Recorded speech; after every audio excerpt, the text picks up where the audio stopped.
Hello and welcome to Believe. Today I wanted to talk about, a difficult subject, assault and rape, and kind of educate you. Some of you already may know this stuff, but I'm just putting this out there for people who may not know or understand. And so my purpose is to help you know and understand some things that occur because of rape and just some of the dynamics there. And the first thing I wanted to talk about is position of power. That is, there are actually many times that the perpetrator has or is in a position of power, meaning it could be a boss and Harvey Weinstein, or a boyfriend, or someone who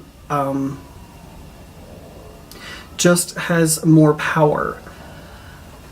The other dynamic with that is that sometimes the other person is in a vulnerable place. Just after a breakup, something like that. You can imagine different scenarios. So that's just one thing that is really important to consider. I'm not saying it is something that is always there. I'm saying that is something that a lot of times is there.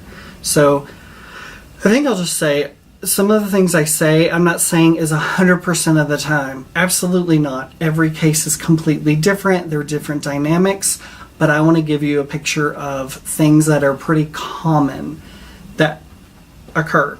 So the other thing is that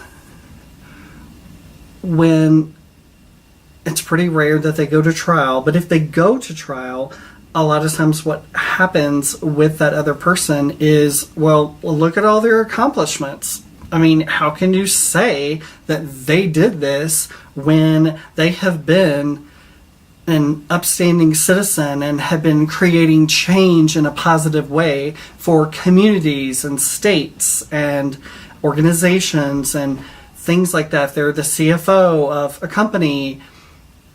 So there's no way they could have done that. I'll give you another example. Bill Cosby.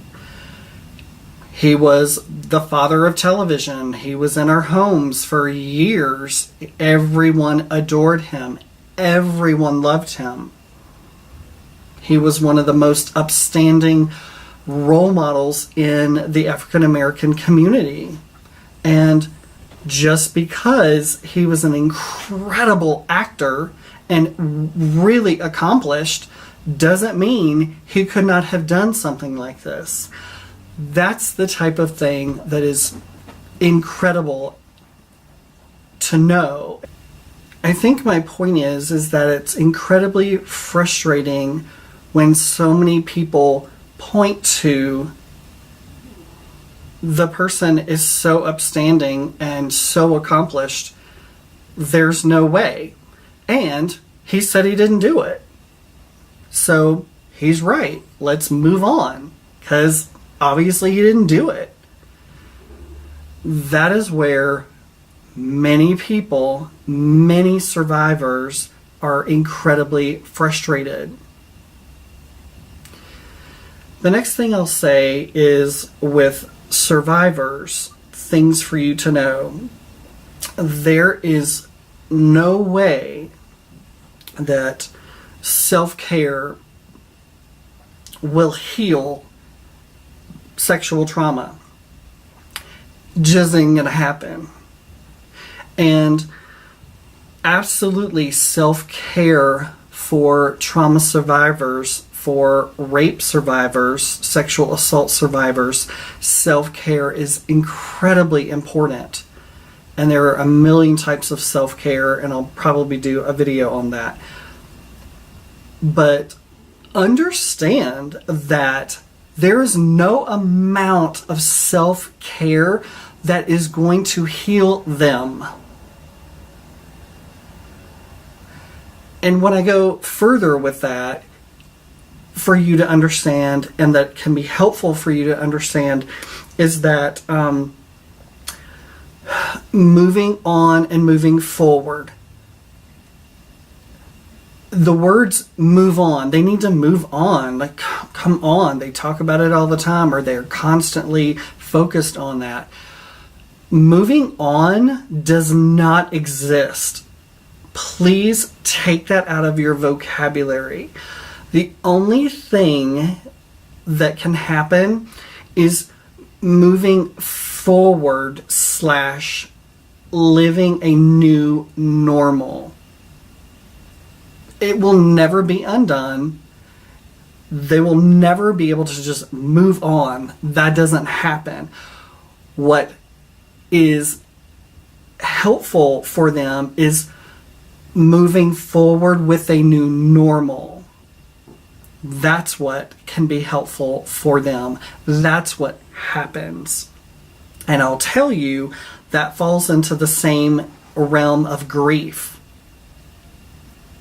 Moving on, it does not happen. So I think that is what I wanted to share to hopefully educate you and give you a new vocabulary for your friends and loved ones where this has happened. And again, hopefully what I want to do is educate you before this type of thing happens, so you will have tools in your toolbox to know how to deal with and have a vocabulary when this stuff, if this stuff happens in your life to a loved one or family member, friend. I appreciate you taking the time to listen and to educate yourself with some difficult things, but important things. Life happens. Some crazy, horrible things happen to people. So it's good for you to learn how to have a vocabulary, how to be able to communicate effectively with those people. And that's the purpose of Believe.